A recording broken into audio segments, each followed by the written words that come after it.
Hello and welcome back, guys. We're now starting a new story, Uzumaki of the Prophecy, written by Mightiest Battle. You can find author's profile link in the description. Let's begin. Third POV. Naruto walked out of the house with a deep frown on his face as I looked at his two sisters out of the corner of his eyes. Naruto and Mito Uzumaki Namikaze as they talked with their friends as the birthday party went on around them. Unknown to him, both his sisters looked at him out of the corners of their eyes. They frowned as they watched their parents just walk past Naruto as he stood in the doorway. Naruto didn't see them as he walked out of the house and sighed as he walked to the gate. Why do they always ignore me? Why do they only train my sisters and not me? Naruto walked out of the gate and started to walk down the street. As he walked, he wished they would teach him how to use chakra or how to use a sword like his sisters. Naruto stopped when he heard a dark laugh. Hey fox demon. As Naruto ran, he moved as much as he could to throw out the ninja's aim if they threw kunai or shuriken at him. As he ran, he was heading for the gate, knowing he could give them the slip in the forest out the village walls. But, as Naruto reached the forest, a kunai buried deep into the back of Naruto's right foreleg. Naruto slammed down face first to the ground and balled up, knowing what was coming. Naruto heard them coming up fast. Just as Naruto readied himself for the beating, a voice, he didn't know called out. Leave that boy alone. Naruto looked up as a tall and muscular old man with silver hair, wrinkled skin, sharp eyebrows, and brown-colored eyes walked out of the darkness of the main gate and looked at the ninja that were chasing Naruto. He was wearing a red and orange haori with numerous flower patterns and a hakama with a darker shade of the same color tied with a red ribbon. He also wears toe-less leggings that are black in color. On his back was a long katana with a red handle. Naruto, seeing a chance to escape the beating, pulled the kunai out and got up, and quickly hobbled over to the old man. The man quickly rushed over to Naruto and picked him up, holding him close to his chest protectively, and Naruto saw scars all over his arms.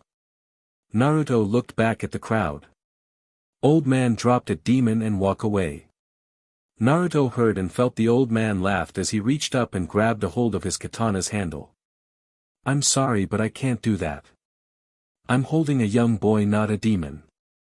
Now, leave before I'm forced to make this young boy see death at such a young age. The standoff lasted until one ninja decided the old man was bluffing. He jumped at the old man, kunai in hand. As he got close, the old man smirked as he slid his feet over the ground, kicking up dust as he dodged the kunai, drew his sword, and swung it down at the ninja. The ninja looked panicked as the blade stopped an inch above the ninja's head. A blast of air slammed down onto the ninja, throwing him to the ground. With a smile, the old me turned his sword around and tapped the man on the head several times. I guess you understand now, right? The ninja nodded before he got back up and quickly ran off. The old man looked at the rest of the group, and they quickly turned and ran, seeing they were outmatched. The man laughed as he watched the runaway. Naruto sighed as he looked down at the wound on his leg. The man sheathed his sword before he turned and walked over to a bench. He sat me down and looked at the wound on Naruto's leg. I'm glad to see the wound isn't too deep. But, still, it needs to be treated. The man took out some ointment and bandages. Mister, what is your name? The man looked at him for a second before applying the ointment. Kojiro Sasaki, MSTR swordsman. Now mind telling me why a young boy like you is being chased by an armed group? Naruto looked away from the man as he wrapped the wound. Kojiro sighed, pulled his sword off his back, and sat on the ground in front of Naruto. He rested his sword on his shoulder and smiled at the boy. Come on now, son. You know I helped you, so you should at least tell me why they were after you, or maybe a name. Naruto frowned and looked down, not wanting a man who helped him to attack him too. I don't really know why. They all call me fox, demon or monster, and many other things too. And my name is Naruto. Kojiro hummed as he looked at Naruto and smiled as he did. Well, I don't see a fox demon nor a monster of any kind. But, young Maelstrom, you need some meat on those bones and maybe some training to defend himself. Kojiro smiled when he saw Naruto's face light up. Well, come on, young Maelstrom, I have a small camp just outside the gate near an old shrine. I hope you like fire-cooked fish. Naruto nodded as he stood up and grabbed onto Kojiro's hakama. Kojiro smiled as he slowly walked, keeping Naruto's wounded leg in mind. Kojiro and Naruto walked down the road. They listened to the forest around them as Kojiro turned and Naruto looked at faded path and started up it when Kojiro nudged him to walk through the grass. As they walked, Kojiro started to talk again. So young Maelstrom, how old are you? Naruto smiled as he started to smell of fire and fish. 8. Today was my birthday actually. Kojiro hummed before he picked Naruto up from a fallen tree and set him down on the other side. I see, well, did you get any gifts? Naruto nodded his head as Kojiro stepped over the tree, and Naruto grabbed Kojiro's hakama again. I see, well, I may be able to help with that as well. Naruto smiled as they walked into a clearing in front of an old rundown shrine. Naruto stopped when he saw a appealing woman sitting next to a fire with fish cooking over it. When she noticed them, she smiled and stood up. She was a tall woman with long dark purple and straight hair with bangs covering her right eye and a long braid going from the left side of her head to her waist. She also had a white garrison cap on her head and a white opened-up military jacket with a dark purple strapless corset exposing her cleavage along with white jeans underneath. She also wearing white high boots with metal knee guards and black fingerless gloves with detached cufflinks. She walked over and kneeled down in front of Naruto. Naruto blushed and got behind Kojiro and looked at her out from behind Kojiro. Hello little one. Naruto gave her a small wave, and Kojiro laughed before he moved a hand back and rested it on Naruto's head. Christ, this is Naruto, your new wielder. Naruto looked up at Kojiro, and Hrist laughed into her hand as she looked at Naruto. Oh, so you found me a little maelstrom hm. Kojiro pulled the sword off his back and then held it out to Hrist. Hrist grabbed the blade, and Naruto watched, amazed, as the blade turned green and entered her hand. A second later, her face turned, and she looked set off. She shot up and grabbed a hold of the laughing Kojiro. You're going to leave me with a DMN brat. Naruto jumped and then tried to run. Kojiro grabbed the back of Naruto's shirt and waved a hand as he looked at Hrist. Now. You know I'll be going to heaven in a few years, and there isn't a need for you to go back just yet. What are Valkyries? Hrist's face turned nice again as she looked down at Naruto and let Kojiro go. She reached out and touched Naruto's cheek, making him blush again. She ran her hand down his cheek and grabbed the hand that was holding onto Kojiro. Naruto let go of the hakama and let her pull him back around. She smiled and then frowned when she was the bandages wrapped around his leg. Hrist picked Naruto up and held him tight to her chest. Naruto blushed as Hrist pressed his head to her chest before she walked over to the fire. She sat back down next to the fire, and Kojiro walked over and sat down across from them. Hrist sat Naruto beside her, pulled her jacket over, and wrapped it around Naruto's smaller body. Hrist grabbed the biggest fish and pulled the stick from the ground. Here, eat while I explain what a Valkyrie is and what is going to happen. Naruto nodded as he took the stick from her hand and took a bite out of the fish, happy to have a hot meal for the first time this week. Hrist and Kojiro smiled as they watched him eat the fish, but their smiles dropped as tears started to form in his eyes. Naruto tried not to cry as he looked at the fish. Why are two strangers treating me better than my own mother and father? Why are two strangers giving me a hot meal when my own mother just leaves me cold leftovers on the table? Kojiro clenched his fist as he looked at the crying boy. Hrist hugged him as he cried, and she rubbed the back of his head. Shoo, it's okay Naruto, your new Auntie Hrist won't let you have to keep eating cold meals. Naruto sniffed a few times before Hrist started to talk. Now, like I was saying, the Valkyries are a group of 13 demi-goddesses that are charged with choosing the most worthy human warriors and guiding their souls on the road to Valhalla after their death. Kojiro was one of the warriors that I chose, and in a few years, he's going to be taken by old age. And he's right, I don't wish to return to heaven just yet. So leading one more soul before I go back wouldn't hurt. Now Valkyries will bond with their chosen warriors and transform into weapons befitting of the wielder in a pact that would be known as Valander. The souls gathered by the Valkyries are the force they prepared to fight against the gods should Ragnarok begin. Kojiro will go on and wait for that time while I stay here with you. It will take me some time to gather everything I'll need to train you, but it won't take me longer than a year. In that time you can come here and I'll have a gate created for you to come to my home. But first, let's see if we can find a weapon that fits you well. Naruto nodded before Hris stood up and walked over to the shrine's torn-up door's paper sliding door. Naruto watched as Hris rested her head on the door, and a flash came from the other side. She opened the door, and Naruto saw a field on the other side with a river going past the house that looked like a large ship turned upside down. Uzumaki Namikaze's compound. 3 hours later, Naruto and Mito looked around the compound grounds, looking for their older brother. They wanted to wish him a happy birthday, but their parents just made everyone pay them attention. The two loved their brother, but they were powerless to stop what was going on. Naruto moved her red hair out of her face and looked around for her sister. She saw the gold and red mixed hair and saw her coming out from the training ground. Mito, any luck?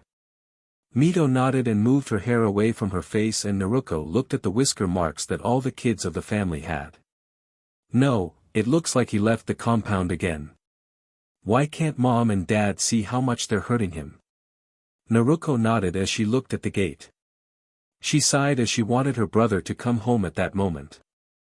It was as if Kami heard her wish. Naruto walked out from behind the wall next to the gate. On his back is a long katana with a black sheath. The handle was wrapped with a red wrapping with a red underwrap. He had a black hakama on, and on the back was a 9-tailed red fox. Oni-chan. Ni-san. Yelled out to Naruto as he walked into the grounds. Naruto looked at them for a second before he looked away and headed for the front door. Naruto and Mito stopped when he just brushed them out. They were shocked as they looked at their older brother. They'd never just been brushed off by their brother. Sure, he didn't reach out to them much, but he never just brushed them off. It hurt them, but they knew this could happen one day. Their brother may have finally had enough. But, they didn't think he'd ignore them. Uzumaki Namikaze's compound. A month later. Naruto and Mito watched Naruto as he walked outside of the gates again before Tsunade and Jiraiya appeared in a swirl of leaves. Tsunade rushed over and hugged the girls as Minato and Kushina walked out of the house, smiles on their faces. Okay, you two, get ready, we're going to be starting the next level of training today. Naruto looked at their father and pointed at the gate. Dad, Ni-san just left. We need to get if we're about to start something new. Shouldn't he be part of it? Minato and Kushina sighed before Minato kneeled and spoke to them. Naruto, Mito, you two need to understand your training is more important than Naruto's right now. But, his training will start once he enters the academy. Will be starting his training. Now, enough of this topic. You two need to go get changed and get ready for the tree walking exercise. Naruto and Mito did as they were told and went to the house to get changed. They had no idea this would be the last time they would see their brother for the next 10 years.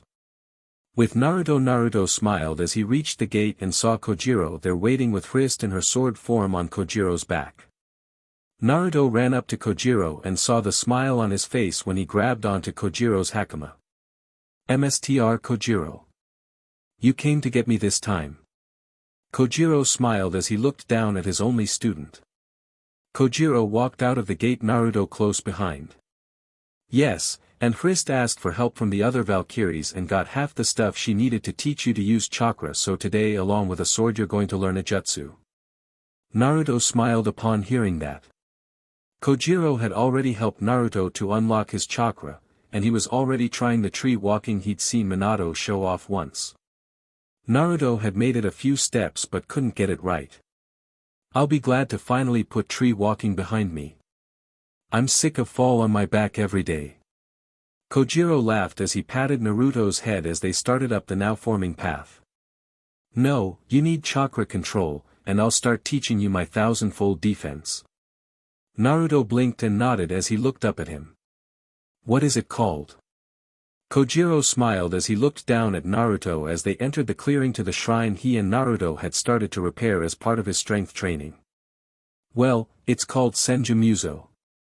It means accelerated development, and it's not related to that old clan from this village. But, are you sure about this, Naruto? You know you won't step food into this villager for a decade or so. Naruto nodded as they walked up to the shrine and Kojiro opened the door, and they walked through into Hrist's home.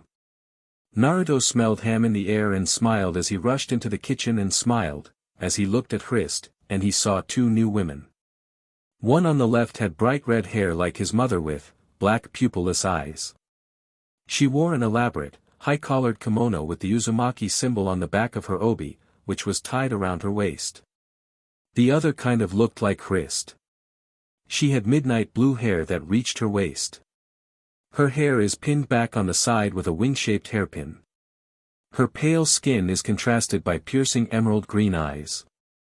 She was dressed very formally, wearing a white dress with gold and navy detailing. She is tall and has a very feminine figure. They both looked at Naruto, then the red-headed woman jumped up. Little Maelstrom. Naruto jumped and took off running to get away from the woman that reminded him of his mother. Come back, little Maelstrom. She just want to hug you. Naruto stopped at the door when he heard Hrist yell out to him in her angered tone. The woman grabbed Naruto and pulled him into a hug. Not sure what to do, Naruto hugged her back, and they held the hug for a minute before she let him go. Mito, maybe jumping at him first thing wasn't the best thing to do. Kojiro spoke softly as Naruto quickly rushed over to the ham and other breakfast foods on the table. He'd skipped breakfast, knowing he had a hot meal waiting for him. Hrist was happy to see the joy in Naruto's eyes as he sat next to another woman. Hello Naruto, I'm Brunhild. Naruto smiled up at her, and Brunhild smiled down at him. She patted Naruto's back as Hrist set a plate full of ham, biscuits, cut apples, and jam on the side. Naruto smiled as he grabbed his fork and knife. As Naruto started to eat, the red-haired woman spoke. Naruto, do you know who I am? Naruto hummed as he looked at her, then nodded before swallowing the piece of ham he was eating. I think you are the lady one of my little sisters is named after. Mito Uzumaki, right? Mito smiled as she looked at Naruto. That's right, Naruto. My name is Mito Uzumaki Senji, grandmother to Tsunade, formerly adopted great-grandmother to your mother, Kushina. But, after hearing what happened to you, I've disowned her, and if I could, I'd expel her from the clan. Naruto hummed as he took another bite of ham. No, I think what I have in mind for them all is much better. Kojiro, Mito, Hrist, and Brunhild all looked at Naruto as he ate. He smiled as he looked at them. He swallowed before he spoke again. I'm going to complete all this training and prove to them I'm the strongest in this generation. Kojiro smiled and laughed before he walked over to a barrel full of wooden swords. Kojiro turned around and smiled, seeing Naruto's empty plate. Well then, if you're going to be the strongest, then we better start your training. Naruto smiled as he looked at Kojiro and jumped up. Naruto rushed over and grabbed the wooden sword. 6 months later, Hokage office Minato sat in his office doing paperwork inside before he set his pen down and looked over at his family photo. Minato smiled as he looked at the photo of his appealing wife and his 2 daughters but frowned when he saw his only son Naruto off to the side. Minato felt guilty as he looked at the frown on his son's face and the cold look on his face. Minato felt terrible about leaving his son out of the training and pushing him away for his sisters. But, the new class academy starts in a week, then he smiled. Mito and Naruto are going well, so maybe it is time to start Naruto's training. Then Minato's dropped as he tried to think of what Naruto might like to start with. He frowned as he realized that he didn't know what Naruto's like.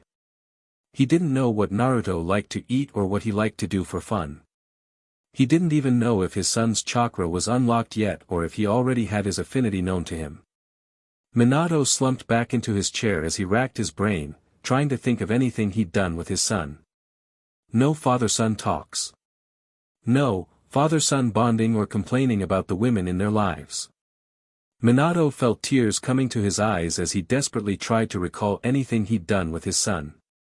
But all he could think of was sending him away and ignoring his voice as he tried to spend time with his father. Minato stood up from his chair and created 2 shadow clones to get to work on what was left of his paperwork. Minato flashed away to his house to find his son and tell him he was sorry for neglecting him. Konoha Market District Kushina looked down at the fresh meat, but her mind was elsewhere. She was trying to think of how distant Naruto was from the rest of the family. It hurt Kushina to only focus on Naruto and Mito, but with them having the Kyuubi's chakra. But they started to get reasonably good control and were great with the basics. She smiled as she picked up some pork to make some ramen. The academy will start in a week, so maybe they should go ahead and start Naruto's training. Kushina smiled, confident that they could get Naruto close to them again. Then she stopped when she couldn't think of anything. When Minato gets home I'll talk to him about starting Naruto's training. Maybe I should get him a— Kushina stopped when she tried to think of something Naruto liked. She didn't know what Naruto liked or what he liked to eat. She didn't know what he did for fun. Kushina didn't know what Naruto liked most about being a ninja. He be like ninjutsu, kenjutsu, genjutsu, taijutsu or fuinjutsu. As Kushina thought, she couldn't remember if Naruto had even unlocked his chakra. She didn't know if he got her water nature like Mito or Minato's lighting nature like Naruto. Kushina slowly started to walk again, her face growing more worried as she moved faster. No. I didn't neglect my only like this, did I? Kushina raced down the street, heading for her house, hoping her son was home. Uzumaki Namikaze's compound. Naruto and Mito were sitting in the backyard. Mito was reading a book about water jutsu, and Naruto was asleep under the tree Naruto normally sat under. Naruto may have been cold over the last month, but they still loved him. He was there, Nii-san, and they did want him to care for them. Naruto. They too jumped as they heard both their mother and father yelling for their Nii-san. They rushed into the house and found their mother and father running down the steps. Their mother rushed out of the front door, and their father had a dog-masked silver-haired Anbu in front of him. Go dog find my son. Leave no stone unturned. Yes Lord Hokage. Naruto and Mito watched as their father sat down on the stairs. Naruto and Mito looked worried, and they got past their father and rushed up the stairs. They saw their Nii-san's door open and rushed in to see his room was empty. They looked at one another before they quickly followed their mother's lead and ran outside, hoping to find their brother. With Kushina, where is he? Kushina rushed past people and ninjas, ignoring all of them as she raced around the village, looking for any sign of her Sochi. She had to find her son. She had to tell him how sorry she was. Kushina rounded a corner and slammed headfirst into someone. Kushina looked up, ready to unleash on whoever ran into her, and stopped as she looked up at the man who told them to focus on their daughters. Jiraiya looked down at Kushina, worried as he looked at the glare she was giving him. Her hair started to flow out like the 9-tailed tails, and Jiraiya knew something had happened, and he knew he would be the one who would get the beating. You. Jiraiya turned and tried to run, but chakra chains wrapped around Jiraiya's throat. The whole village was treated to the screams of Konoha's legendary super pervert as Kushina screamed at him for ruining her family with his stupid prophecy. Third POV 10 years later Naruto walked out of the newly repaired shrine and walked down the stairs he'd carved and stained. Naruto held the door for his wife.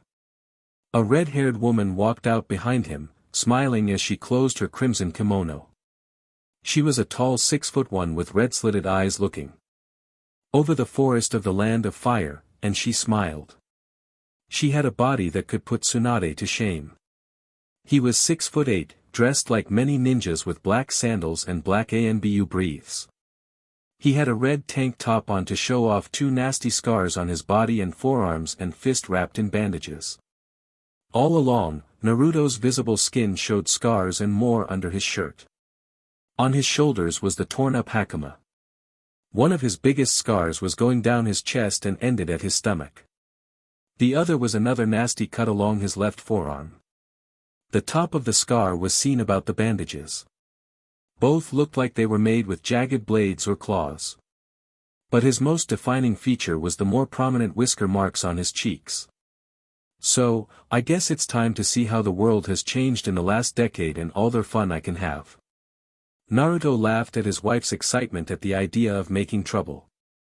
Their steps made little noise as he closed the shrine door before he adjusted Hurst's shoulder strap, trying to get used to the new form. She'd chosen not to split herself again and transformed into a long straight black blade soba. It was as long as his MSTR drying pole but was straight instead of curved. Naruto sighed as he turned to face his wife. Her ankle-length crimson kimono was decorated with a black tree on her back and a nine-tailed fox asleep under the tree with rabbits in the background. Naruto smiled as they started to walk to the path Naruto knew as a boy. But now, as an 18-year-old new adult looked at the forest, he knew as a child. The woman looked at Naruto and frowned as she looked at him. As she reached up and ran a finger over the horizontal scar over his right eye that crossed the top whisker mark. There was no damage to the eye, but Naruto made a habit of holding that eye, hiding the eye he'd got from Adam. I don't know why you didn't let me heal that scar. You know I have most of my chakra back. Naruto laughed as they walked onto the road. Hey Ami, don't let that slip once we're in the village. If they know you're free and regaining your power. Besides our other surprise will be enough of a shock to them my pretty little Kyuubi no Kitsune. Hayami laughed as she punched Naruto's arm. Naruto laughed before he wrapped an arm around Hayami's waist and pulled her into his side before looking back at the gates of Konoha. Naruto sighed as he looked at the gate. Here I go, MSTR Kojiro. I'm about to turn this world on its head. Naruto and Heimei walked down the road heading for the gates, and Hayami wrapped her arms around Naruto's right arm. As they walked, Naruto knew he had to turn in his bounties for the money they'd need. He had to see Minato.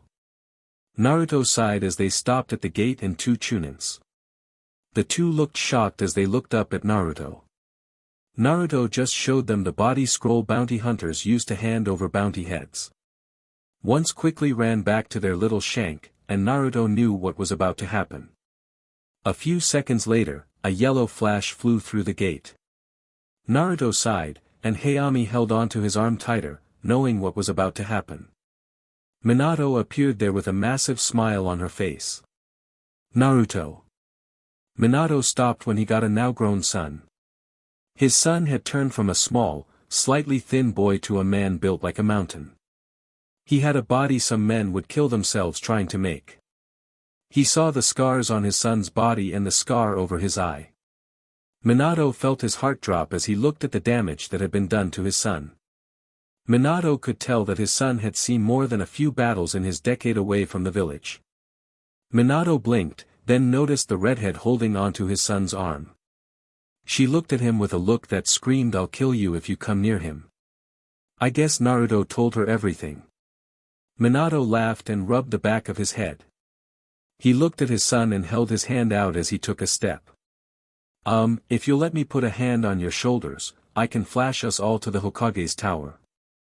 He stopped when Naruto narrowed the eye he looked at him with. We'll be there in a few minutes. I know you're going to call your little group and family, so go ahead and do that, you BSTRD. Naruto spoke in a cold voice that made a shiver run down Minato's spine, the rough commanding tone a clan head would use. Minato felt his heart breaking as he looked at his son but couldn't say anything. After being neglected for 4 years after they started Naruto's and Mito's training. And now, after 14 years, Minato knew his chances of ever getting his son to forgive them were all but impossible. But, not completely. Minato had hoped he'd be able to do something. Minato nodded before he flashed away from the two. They ignored the two Chunin as they walked into the village, and Naruto hummed as Hayami looked around. As they walked, the people of Konoha all looked like they were looking at a ghost. Naruto noticed a few more ninjas following them as they walked. Guess having the Hokage running to the gate would get the attention of the ninja of the village. With Minato flashed into his house, scaring Naruto and Mito as they jumped away from the front door. Minato, what's wrong? Minato looked at his wife as she came out of the kitchen, and she could tell something had happened. Minato looked shaken and a little pale. And Naruto is in the village and has a strange woman with him. Silence filled the room before Naruto and Mito threw their father aside and rushed out the door at full speed. Kushina used her chakra chains and grabbed her daughter despite wanting to do the same thing as them. Kushina pulled them close, and Minato flashed them to the Hokage office. The ANBU appeared with his teacher and Tsunade. They both had worried looks on their face as they grabbed Narik and Mito as they tried to get out of the door. The girls clearly wanted to find their Nissan and hated not to be allowed to go find the boy they'd longed for over the last 10 years. In their minds, he had finally come back to be part of the family again. They would get to do all the things they missed out on. They could train with him, they could eat together and cuddle up to him in bed like they used to. Naruto and Mito both slightly blushed as they remembered how they'd cuddle up to their Nissan until he grew cold. Beep, beep, Minato hit the button on the intercom. Yes. Why, your son and his wife are here. Shock and rage erupted in the room. Kushina, Minato, Tsunade, and Jiraiya were shocked and hurt at what they were just told. Naruto had married at some point, and they didn't get to see it. Naruto and Mito were sad as they heard that. Everyone but Minato gasped as they looked at Naruto and his wife. Kushina looked like she wanted to cry as she looked at the old wounds on her son's body and his seemingly missing eye. Jiraiya and Tsunade looked at Naruto, and regret filled them as they looked at his scared body. The two were no strangers to scars, but to see them on the body of their godson hurt them deeply. They knew if they'd just shared their attention with him, maybe those scars would be there, and his eye wouldn't be damaged. Naruto and Mito looked at their brother with flushed faces as their eyes ran over his body. He was the dream of many women and kunoichi. The scars only added to the appeal. But, it hurt them to see he'd lost an eye. Then they all looked at the wife. The two men in the room blushed as they looked at her, even the group's women had to admit she was a real beauty. She has a body every woman civilian or kunoichi would die to have. But, what caught the attention of Kushina was her bright red hair and red slit eyes. So. Minato tried to start the conversation. Naruto held the scroll up, and Minato nodded as he looked at the scroll. With an evil smile, he threw it over to Minato. You owe me 1900000000 Ryo for the combined bounty of Itachi Uchiha and Orochimaru. I'm even throwing in Kabuto in for free. Jiraiya and Tsunade jumped upon hearing the name of their old teammate and his partner. Minato stood up and unrolled the scroll, and unsealed it. 3 heads appeared in puffs of smoke. Just like Naruto said, there were the heads of Itachi Uchiha, Kabuto, and Orochimaru. Jiraiya and Tsunade couldn't believe what they were looking at. 3 of the most wanted missing nin of the Land of Fire were dead, and here was the proof. Minato felt his heart swelling with pride as he looked at the 3 powerful shinobi he'd beaten. But, it vanished when he remembered how he'd not help his son gain this power, and it was clear he had next to nothing to add to it. Naruto. With Kabuto we owe you 245 million Ryo. Hayami smiled before she wrapped her arm around Naruto's arm. Naruto and Mito looked ready to rip her off their Nissan, but she spoke before they could get her off him. See, I told you we'd have enough after we turned those heads in. Naruto laughed as Hayami kissed his cheek. Now we just land and to build a house. Minato saw a chance to keep his son in the village and spoke up. We have land for sale in the village and behind the Hokage mountain in the thicker forest. If you can tell me you budget we can talk price. Minato didn't care what price Naruto had to work with. He wanted his son to stay so they could try to fix their family, and he'd sell land at a loss to do it, council beat met. Naruto hummed before Hayami spoke up again, 3,600,000,000 Ryo. Everyone's jaws dropped, and Naruto smiled at the looks on their faces. Hayami loved the look on their faces and decided to throw out the haymaker to really hurt these fools. Yami and Naruto-kun saved up a lot and we wanted to save up more, but I got PRGN sooner than we planned. Kushina, Naruto, and Mito fainted. Minato and Jiraiya grabbed them before they could fall to the ground, and Tsunade covered her hand in green chakra. Naruto got in between the two and glared at Tsunade. Minato and Jiraiya looked at Naruto like he was crazy. Tsunade clenched her fist and looked like she was about to beat Naruto's face in. But, to the shock of all, Tsunade took a deep breath and unclenched her fist. She looked at Naruto and spoke in a calm voice. I guess I had that and much more coming. We all neglected you and only tried to fix it after it was far too late. But, I'm a medic Naruto and I just want to know how far along she is. Naruto looked at her for a minute before Hayami put a hand on his shoulder. Naruto knew Tsunade couldn't hurt the baby no matter how good her chakra control was or how strong it is. The demonic chakra Hayami had would overpower it the second she tried. But Naruto hated these people and didn't want them near either of them. It's fine Naruto-kun. I know you're protective but we both know we can fight our way out if we have to. Naruto frowned and sighed before he moved, and Tsunade walked over. She pressed her hand to Hayami's lower stomach and closed her eyes. Tsunade's hand moved around for a minute, and a smile crossed her face. Tsunade opened her eyes as she pulled her hand back. Well, there is a heartbeat in there. I'd say you're in your 6th or 7th week. Hayami as she rubbed her lower stomach. My first grandchild. Naruto grabbed Hayami and pulled her back when Kushina tried to hug her. She fell to the ground, and Naruto pulled Hayami away as Naruto and Mito started to come around. Kushina looked at Naruto as he glared down at her. Do not touch my wife and don't think you're ever going to see or hold our child you disgrace. Kushina looked like she'd been slapped as she looked at her son. He'd just told her she'd never hold her first grandchild. But that's my first grandchild. Naruto narrowed his eye at her. And, I was the son you threw away for your daughters. Kushina looked sad as she got to her feet. I never threw you away. Naruto rolled his eye before he spoke down to her. I had to eat the cold leftover if there was some.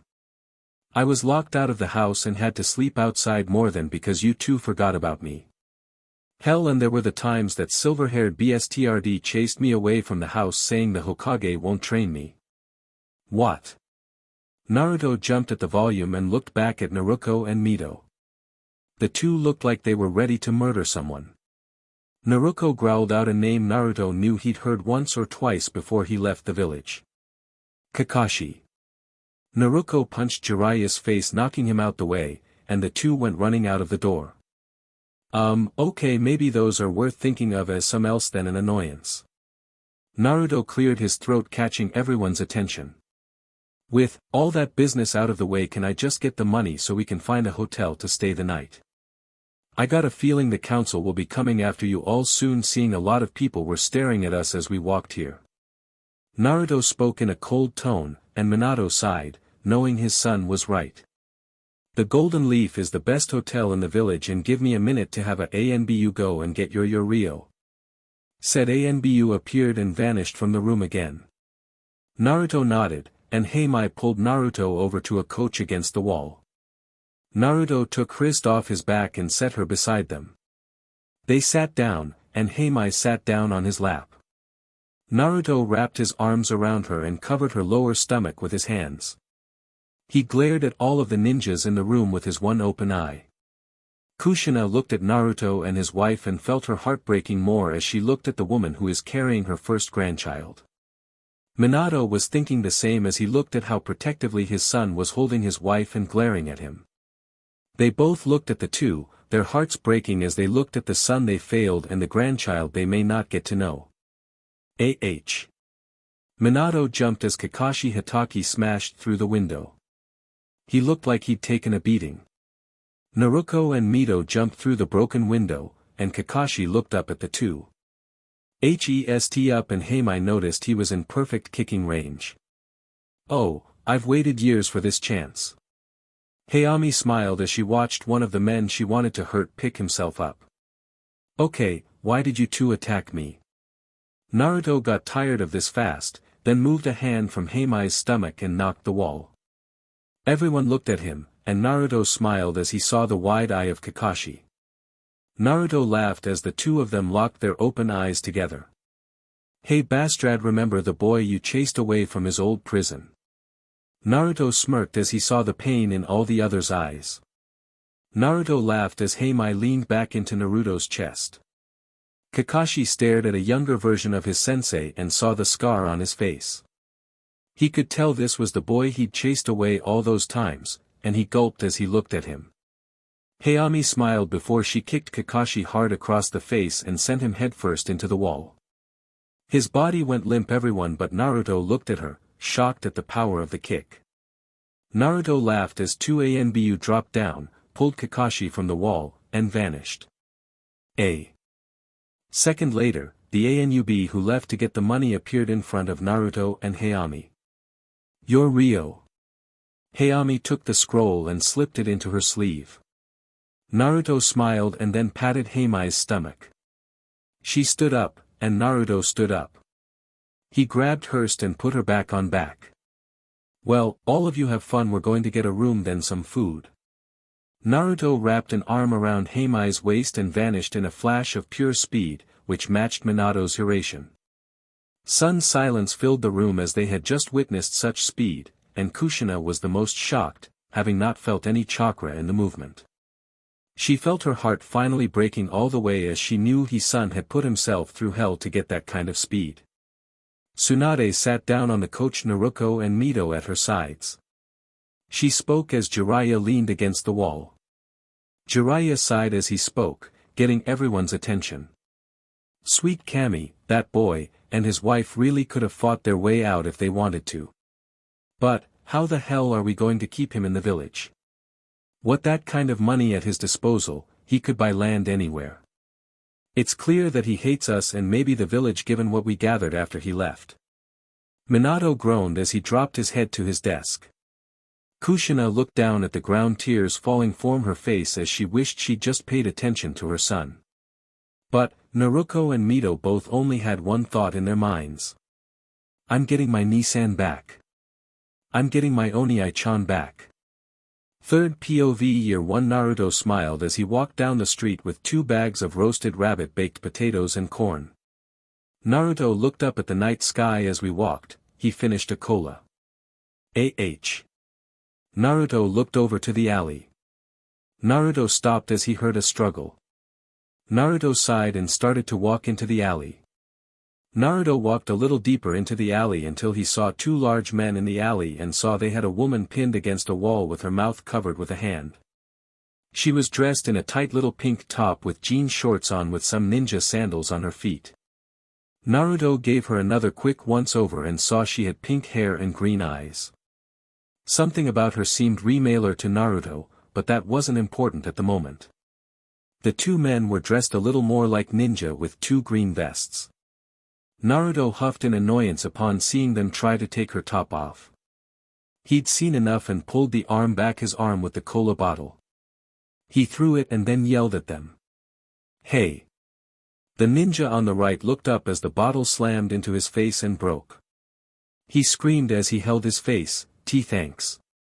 Naruto looked down at the girl, and I saw she looked at me, scared. He nodded before he walked over and stomped down on the other screaming ninja's head. Halt! Naruto looked up at the Anbu on the rooftops. Naruto sighed and crossed his arms after checking the food, glad to see no BLD was on or in the bag.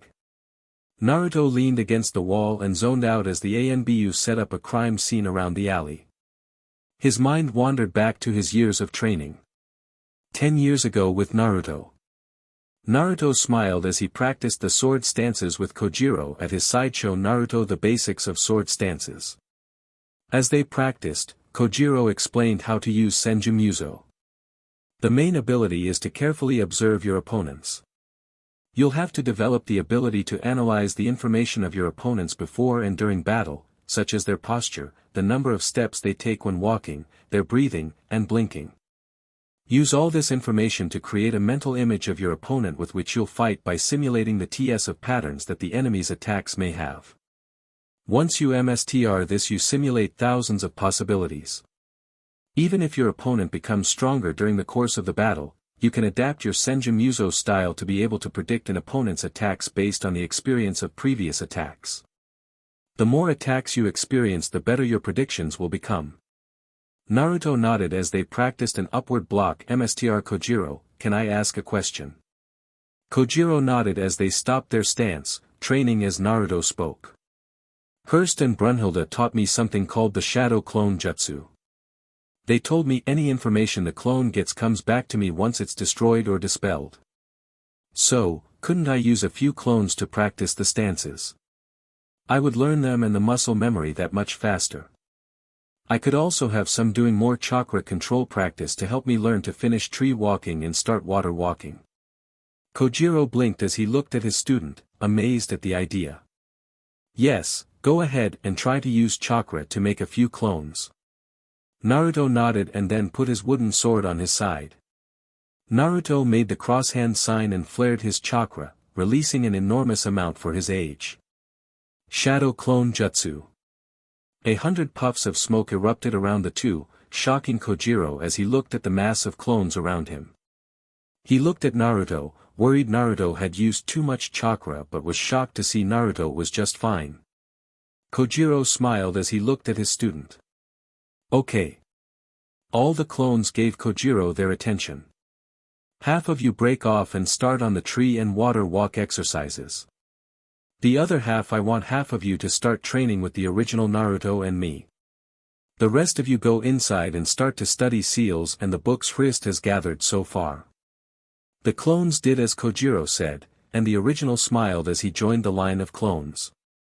Okay, we're starting to the basics again, let's get going with the first stance.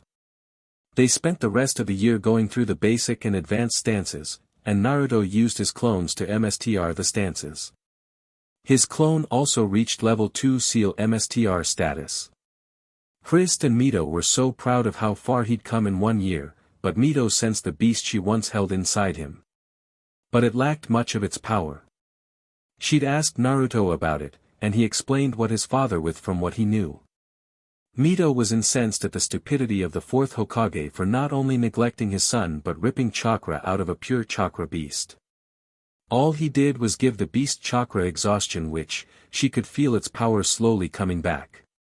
But to the shock of everyone, Naruto said Hayami was actually really lovely once you get to know her. Mito made a decision that she'd find the truth no matter what.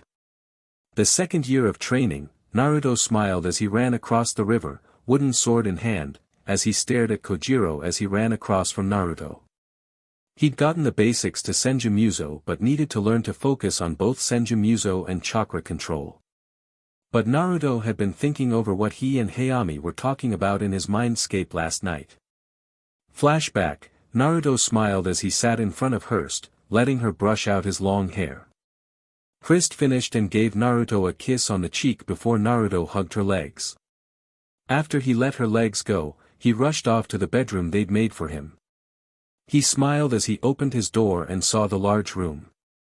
Naruto smiled as he looked at the large bed with a nightstand on both sides. On the bed was a large bear skin cover. The bed ream was a dark oak wood with axe carvings on the sides with a set of carved swords crossed on the headboard. On the right was a dark oak desk with a weighted training sword beside it. Across from the desk was a large foot-tall bookshelf. Naruto smiled as he walked in and closed the door before clapping his hand, and candles lit up around the room. Naruto made the tiger hand sign. A few seconds later, red chakra covered Naruto before he made a hand sign on the Kyuubi's behavior. A second later, a red cloud flew over and formed a body. A minute later, a young girl appeared in a plain red kimono with 3 crimson tails coming out from underneath the kimono. On her head were 2 fox ears with black tips. Her skin was slightly pale, and her eyes were a bright red with a black slit in the center. Naruto-kun.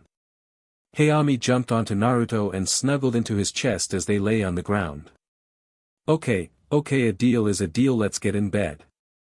Huh, I'm so glad Mito played with the seal and lets me out with my own clones until she can get me all the way out. Naruto laughed as he picked her up, and they walked over to the bed. Hayami smiled as she climbed under the bearskin cover, loving the feel of the softened skin of the bear. Naruto laughed as he climbed into bed, and Hayami cuddled into his side, a smile on her face. Naruto wrapped his arms around her, and she wrapped her tails around him. Hey Naruto-kun. Do you think when the real me gets out could we sleep like this? Naruto smiled as he held Hayami close to him. I'd like that. Hayami sighed as she rested her head on Naruto's shoulder. Naruto smiled as he stroked Hayami's hair as he felt her breathing even out. Naruto thought she'd dispel once the morning came. End flashback. Naruto dodged a downward strike and countered with a stepping move. Kojiro dodged and swung his sword to the side. Naruto blocked and tried to kick Kojiro back. Kojiro grabbed Naruto's leg and spun, taking Naruto off his other foot and turned, throwing Naruto back onto the ground. Kojiro jumped, sword raised high.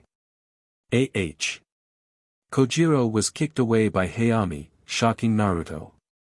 He'd woken up alone, thinking she'd dispelled her yokai clone.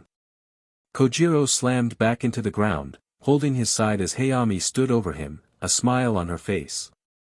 She was in a white dress with her hair braided like Hearst. Nice kick Hayami. Naruto and Kojiro looked over and saw Minto with Hrist, Brunhilde, and Mito behind her, smiles on their faces. After Kojiro called the end of the training, Mito explained that she had applied a seal to Hayami to allow her to regain her power quicker, and she was close to getting her real body out. Hayami smiled as she grabbed onto Naruto's arm. Kojiro laughed as he sat up and looked at the two. Okay, you two go see what those three want.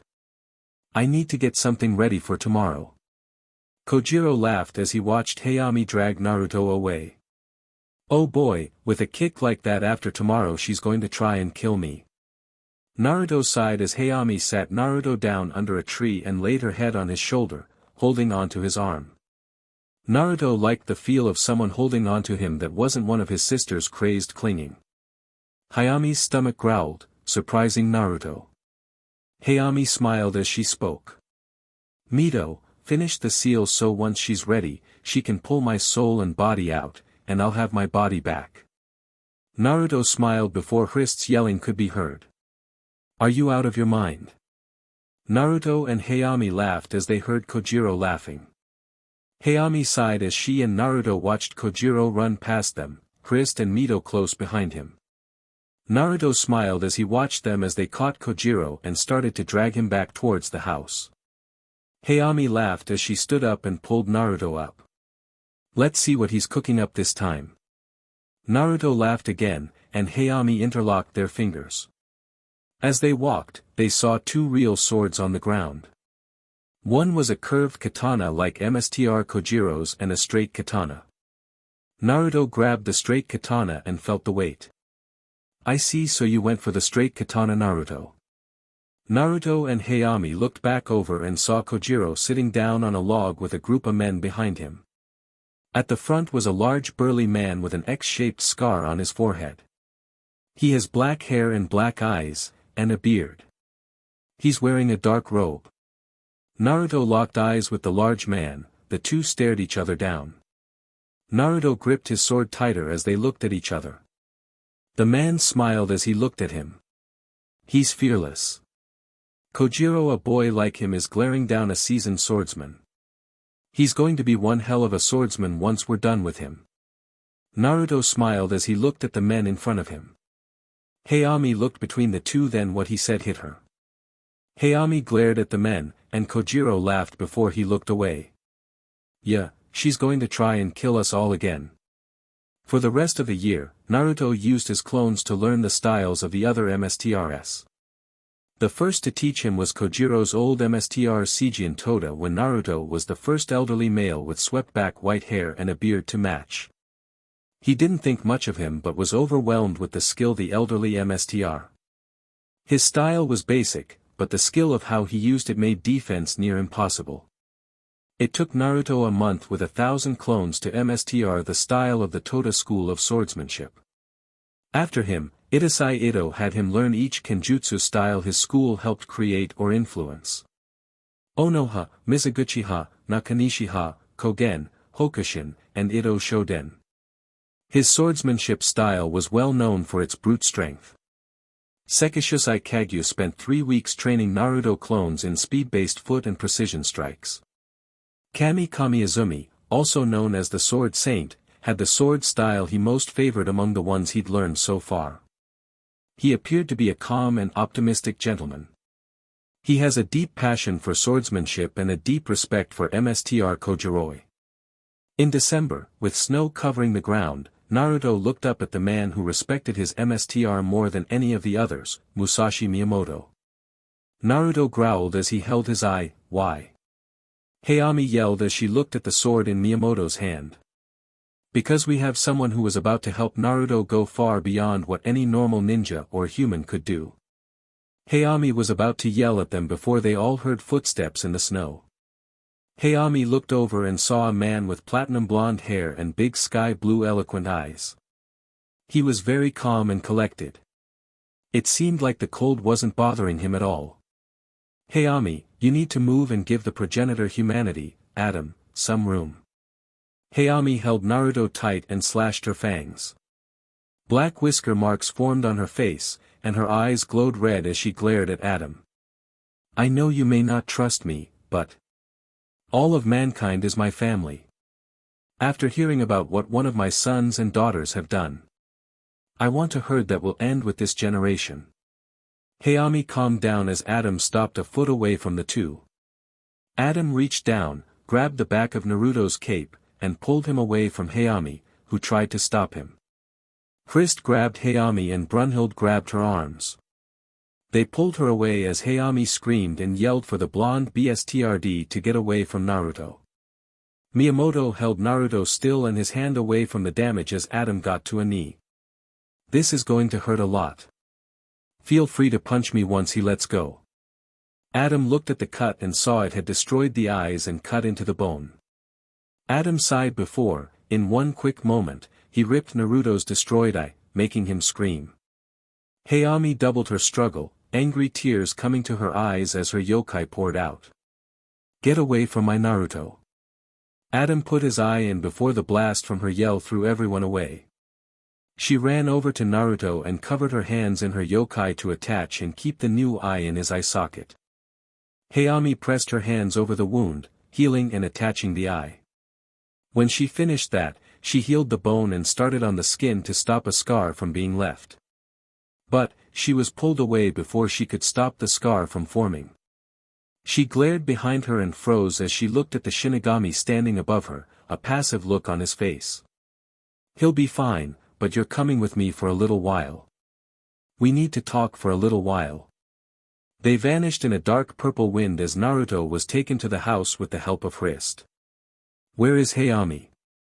Hrist smiled as she spoke in her soft voice. She went with a friend for a little while.